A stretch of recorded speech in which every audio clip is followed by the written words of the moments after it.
In the sparkling city of Kantara, everything about Mr. Bayo Karim's life screamed success. He was one of Africa's youngest billionaires, owner of a massive tech company, living in a glass mansion that overlooked the skyline. People feared him, admired him, and envied him. Everyone wanted to be close to power. Except Zola. Zola was his maid, quiet, humble, and often invisible to those around her. She came from a small village called Ndiru, where life was simple and honest. In Bayo's mansion, she worked long hours, moving silently from room to room, dusting trophies and watering plants she couldn't name. But what people didn't realize was that Zola noticed everything: the tension in voices, the smallest frown, the change in someone's tone. One morning, while cleaning near the study, she overheard Bayo on the phone with his business partner, Chief Adu. The man's voice was low but sharp. "No press. No assistants. Just you and me. The deal must be finalized privately." Something in that conversation made Zola's stomach twist. She couldn't explain why, but the words "no press" and "private" sounded wrong, dangerous even. After the call ended, she hesitated at the door, her heart pounding. "Sir," she said softly. "Excuse me, I didn't mean to overhear, but that meeting you mentioned, I don't think you should go. It doesn't sound safe." Bayo turned surprised, then chuckled. "Zola, you're just a maid," he said kindly but dismissively. "You don't need to worry about businessmen's matters." Zola nodded, lowering her eyes, but the unease in her chest didn't fade. As she walked away, she whispered a quiet prayer.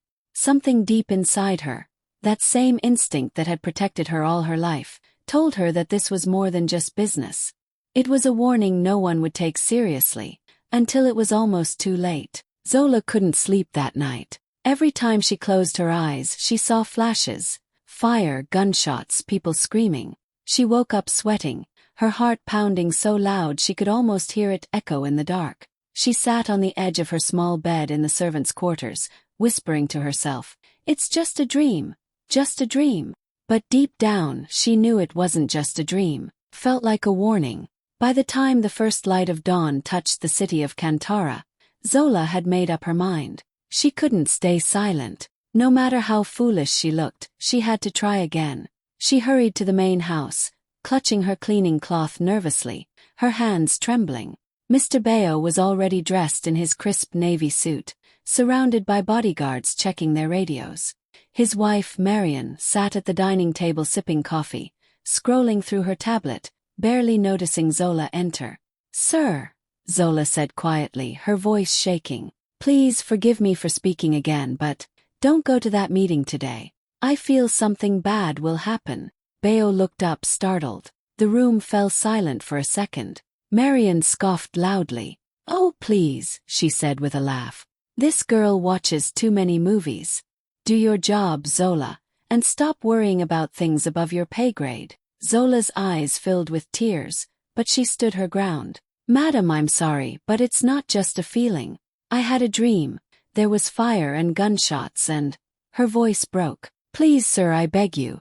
Don't go." Bayo frowned, staring at her. There was something in her tone, pure fear but also sincerity. For a brief moment, doubt flickered in his mind. "You really believe something will happen?" he asked softly. Zola nodded quickly, clasping her hands together. "Yes, sir. I can't explain it, but please trust me." Marion rolled her eyes. "Bayo, don't tell me you're listening to her. You have an important deal to close today. Stop letting the staff bring bad energy into this house." Bayo sighed deeply, looking between his wife and his maid. Finally he gave a small smile, half amused, half pitying. "Zola," he said gently, "I appreciate your concern truly, but I'll be fine. I have security and I've done this 100 times. You don't need to worry." Zola felt her throat tighten. She wanted to scream to stop him somehow, but her voice refused to come out. She watched helplessly as he buttoned his jacket and walked out to the waiting convoy of black SUVs. From the balcony, she saw the cars roll down the long driveway and disappear beyond the gates.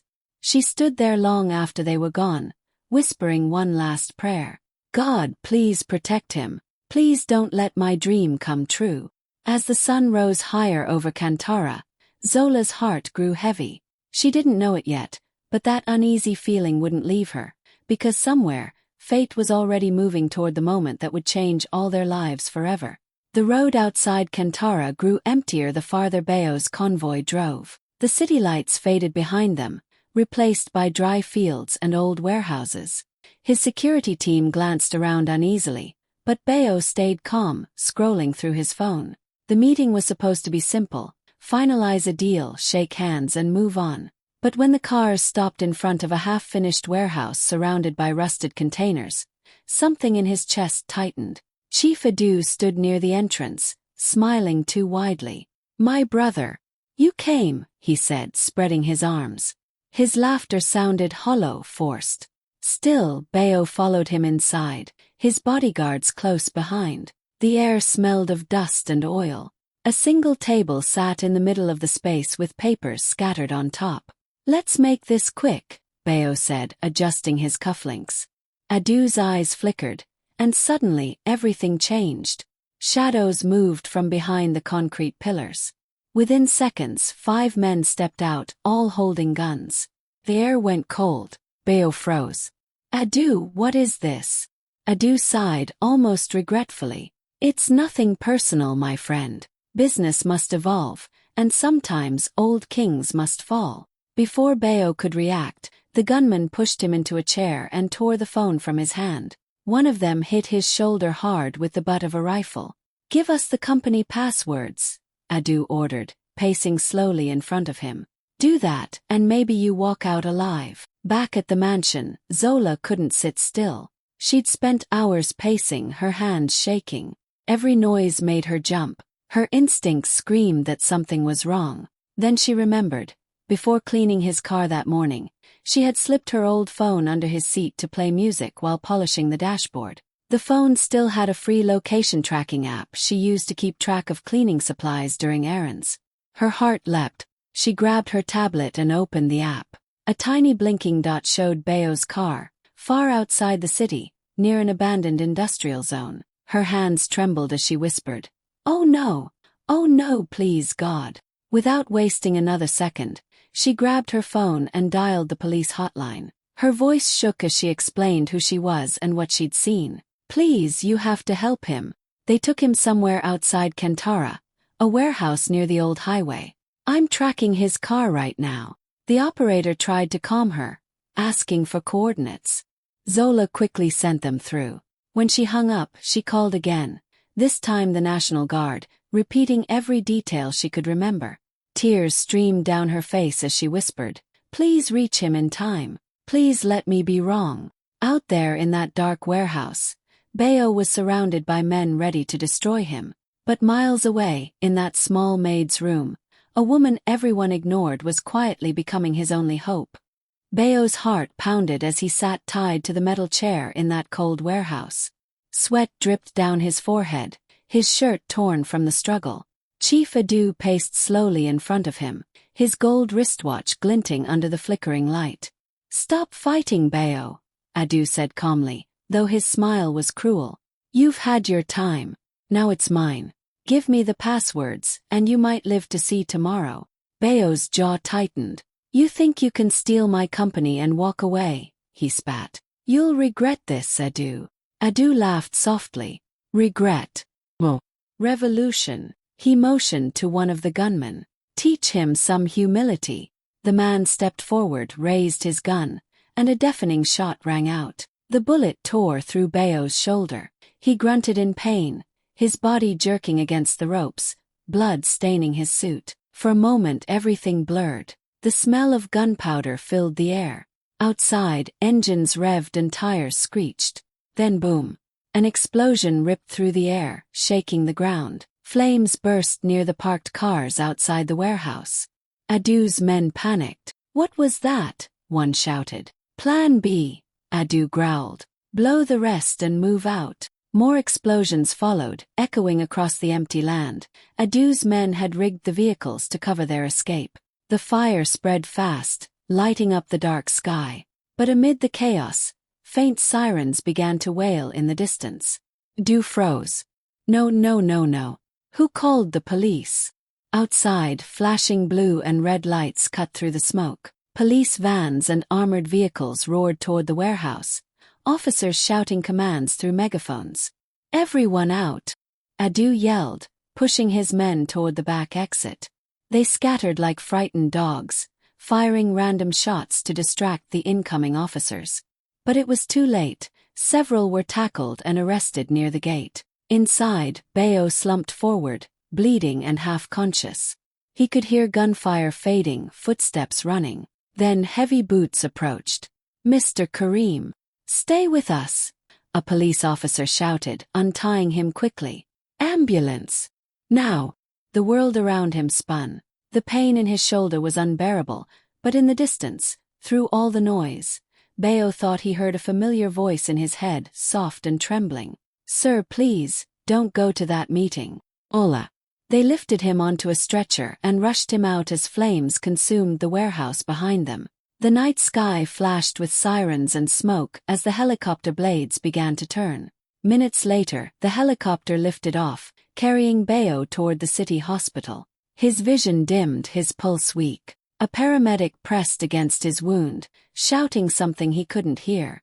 As the pain dragged him toward unconsciousness, Bayo's lips moved weakly. The nurse leaned closer, thinking he was trying to say something important. He whispered one name, the name of the woman who had warned him, the one everyone ignored.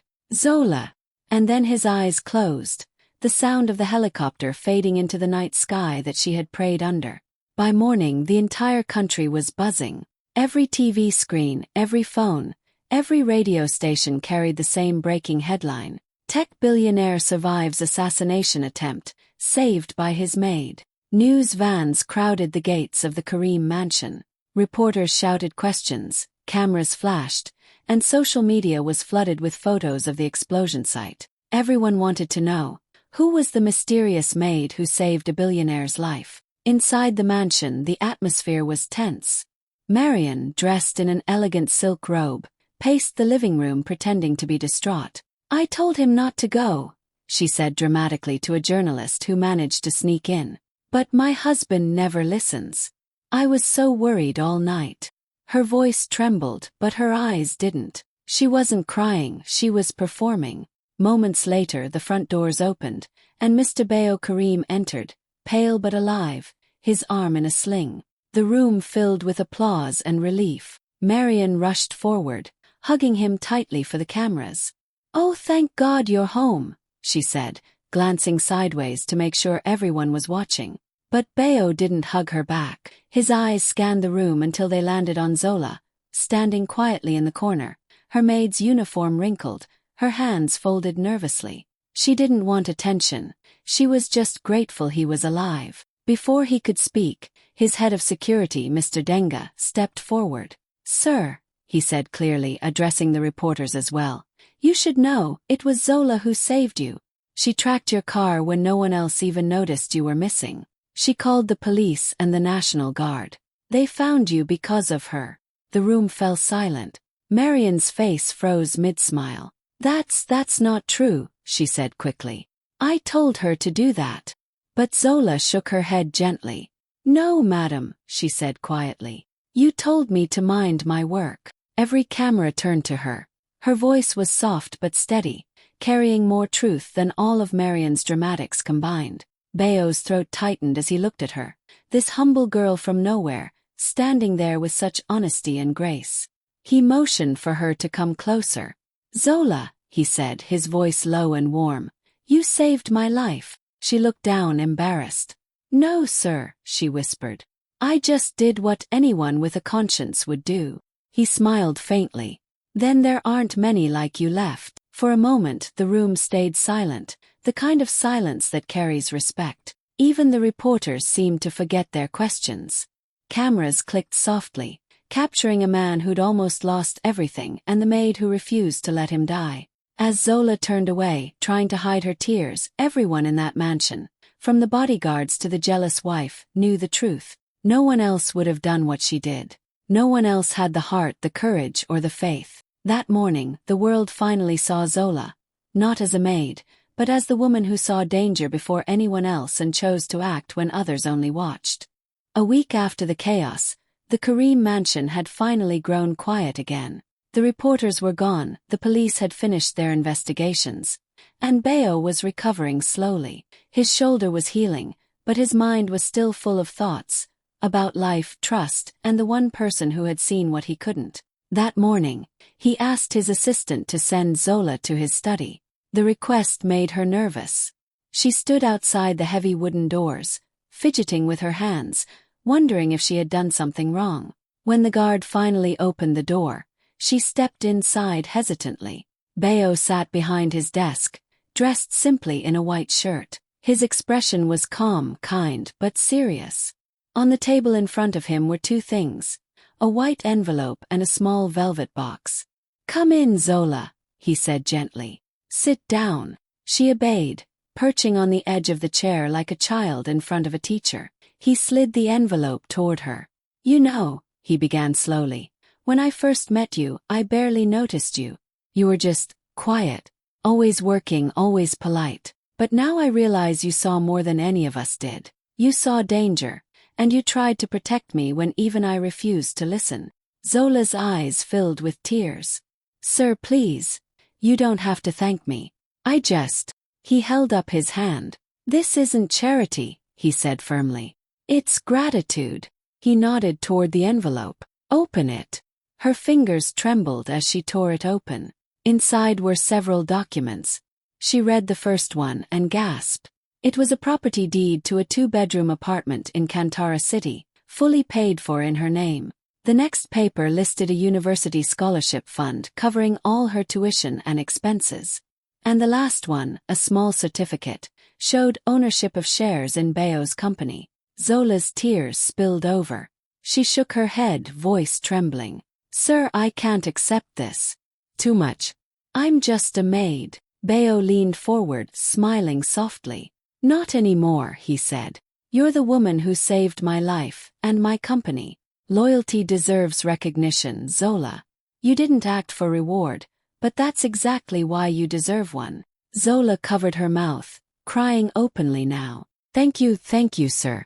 I don't know what to say." "Just promise me one thing," Bayo replied. "Never lose that heart of yours.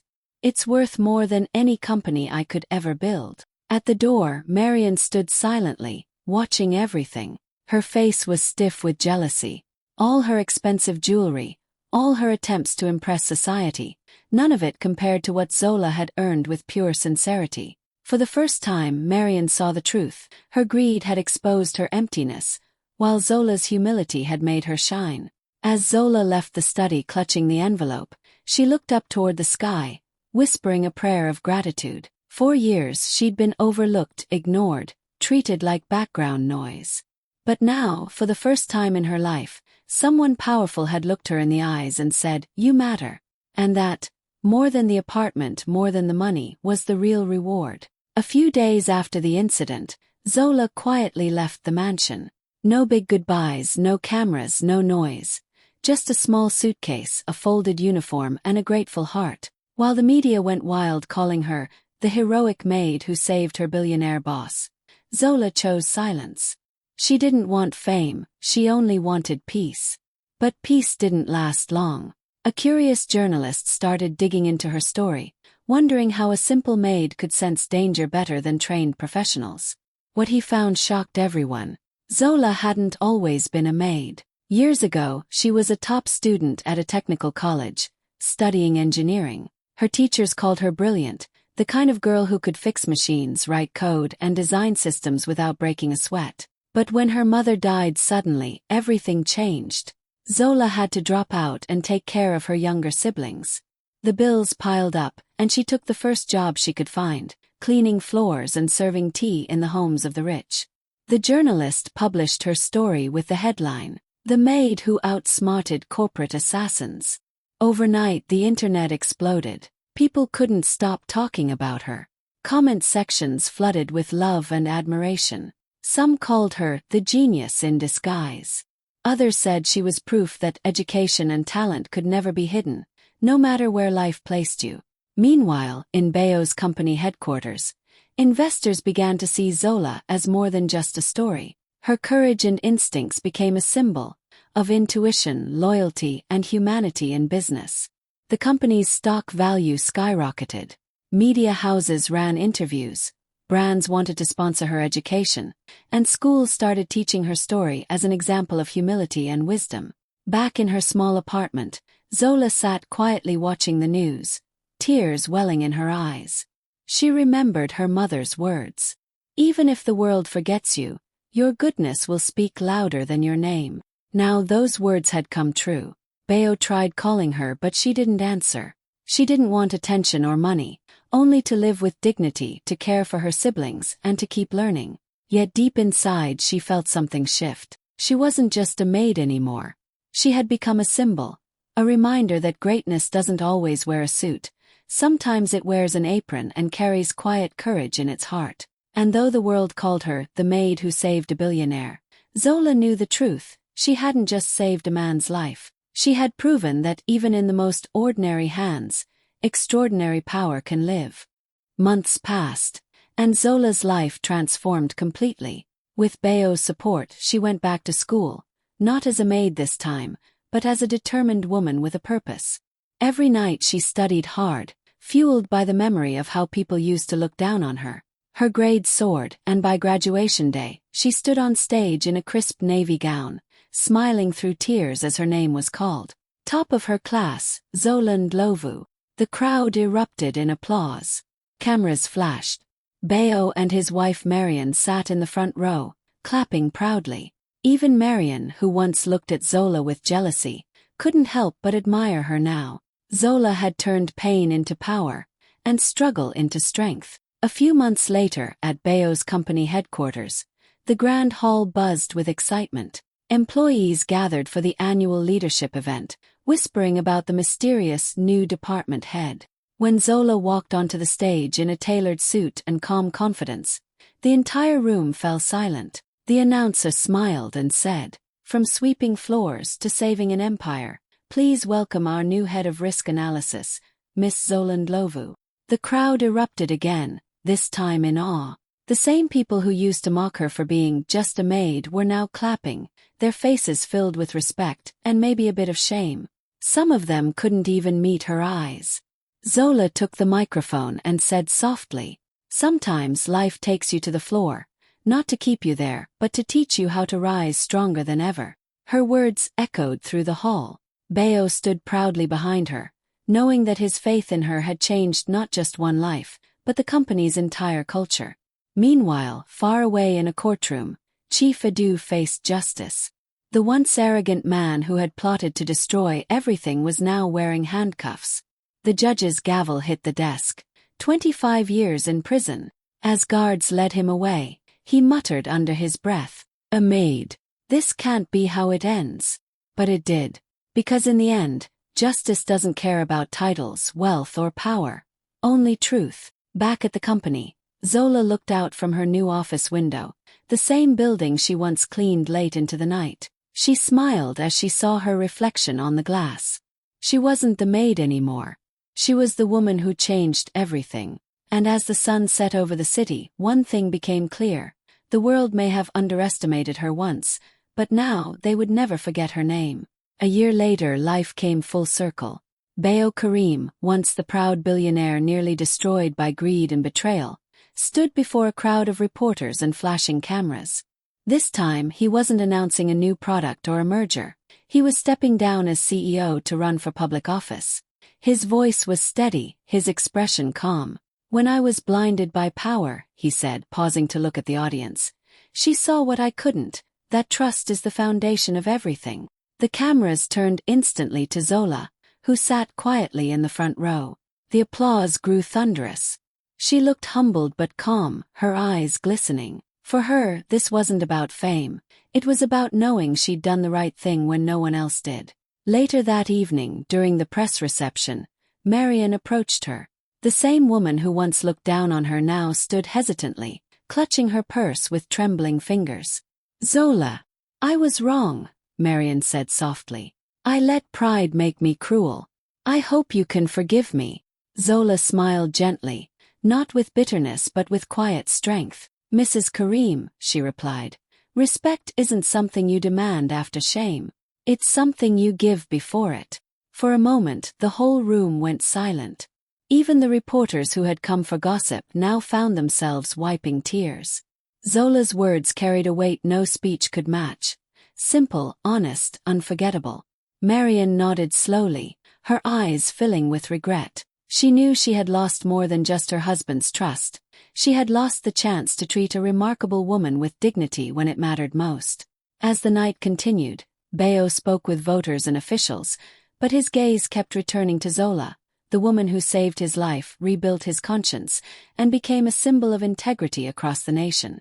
News outlets ran the story the next morning. From maid to mentor, Zola Ndlovu, the woman who changed a billionaire's life. Her name trended for days. Universities invited her to speak. Young women across the country saw her as proof that courage and goodness could rise above class, money, and arrogance. And though she still preferred to live quietly, the world now saw her for what she truly was. Not a maid, not an employee, but a legend whose heart rewrote the meaning of loyalty and respect. The hall was filled with lights, cameras, and the soft hum of admiration. It was the grand launch of the Bayo Foundation for Women in Work, a project created to support women who worked hard in silence, just like Zola once did. The crowd included ministers, CEOs, journalists, and young women from every corner of the country. When Zola stepped onto the stage, the audience rose to their feet. She wasn't wearing her maid's uniform anymore, just a simple, elegant suit that spoke of quiet strength. Her voice trembled at first, but soon it filled the room. "Never look down on the quiet ones," she said, her eyes shining. "They might see the danger you're too proud to notice." The crowd went silent for a second, then burst into applause so loud it shook the hall. People weren't just clapping for her words. They were clapping for her journey, from sweeping floors to standing at the front of a global foundation. As the event ended, Zola walked through the mansion that once held her as a servant. The same marble floors, the same golden halls, but this time her steps were confident, steady, free. The camera followed her as sunlight poured through the tall windows, reflecting her smile. A voiceover played softly. "She once scrubbed the floors of power, now she walks on them." Zola paused at the doorway, looked up at the sky, and took a deep breath. Text faded onto the screen. She saved his life, and in doing so, found her own destiny. And with that, the woman who began as a maid ended as a symbol, a reminder that even the humblest hands can hold the power to change the world.